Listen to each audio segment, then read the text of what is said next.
Isaya 42 mstari ni wa 22.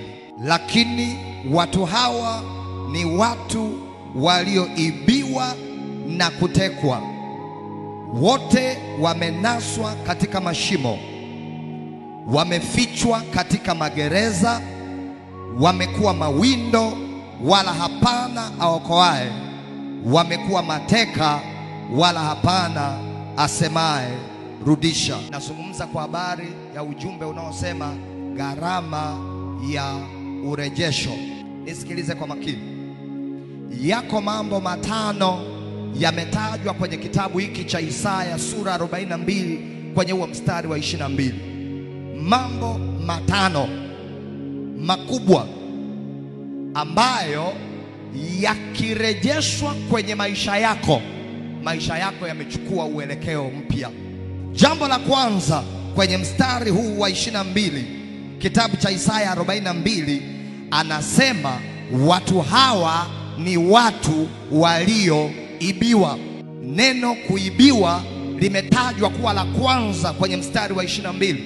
Watu hao ni watu walioibiwa. Kama umeibiwa, nini kitafanyika ili kureplace kile ambacho umeibiwa? Ndiyo sababu Mungu anatupa neno la urejesho, akijua ya kwamba yuko mtu ameibiwa.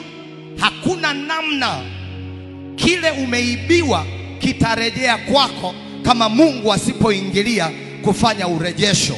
Ndiyo maana tunapita kwenye season hii ya urejesho, tunamlilia Mungu ya kwamba chochote kilichokuwa sehemu yetu na kikaondoshwa kirejeshwe kwetu katika jina la Yesu. Somo linaloitwa urejesho ni rahisi sana kulihubiri na watu kukuelewa kama hawana kitu cha thamani kilichopotea. Vikiwa vimepotea vitu vya kawaida, unaweza ukaelewa somo hili kwa wepesi sana. Lakini yako mazingira ambayo unapoteza kitu cha thamani, kitu ambacho kikitaka kurejeshwa haitakuwa leo, haitakuwa kesho, haitakuwa kesho kutwa.